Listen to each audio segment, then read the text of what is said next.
Alam mo ang nakakatawa sa event na ito? Dito ko na yata nakita ang pinakamasarap na kakaibang palabok na natikman ko.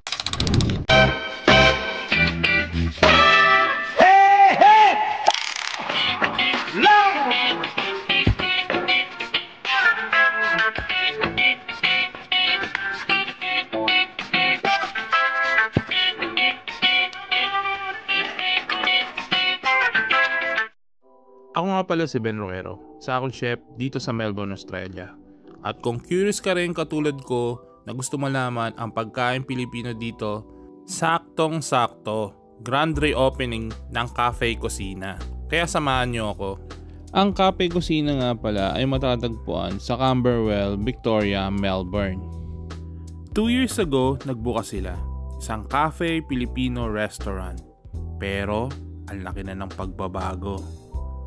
From drinks, sa mga interior design, syempre pati sa pagkain. Bago man sa iyong mata, pero siguradong panlasang Pilipino. Tulad ng devil's egg palabok, grabe, panalo to. Tapos kare-kare, pork laing, at isa pa sa nag-standout sa akin, yung pork barbecue. Well marinated, napakalambot at niluto pa sa hibachi grill. At dito ka magugulat. Alam mo ba ang dessert? Sasrebal inasa lang naman. Kakaiba pero ang lupit ng lasa. Tapos may bonus pa. Kesong puti cheesecake with latte. Diba?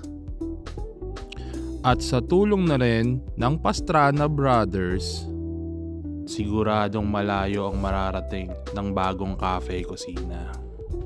Napakasarap tingnan ang pagsasamahan at pagtutulungan ng mga Pilipino. Kaya malaking kontribusyon nito para mas mapalago pa ang pagkain Pilipino. Kaya naman congratulations again sa grand reopening ng Cafe Cocina to Ataydes ex Pastrana.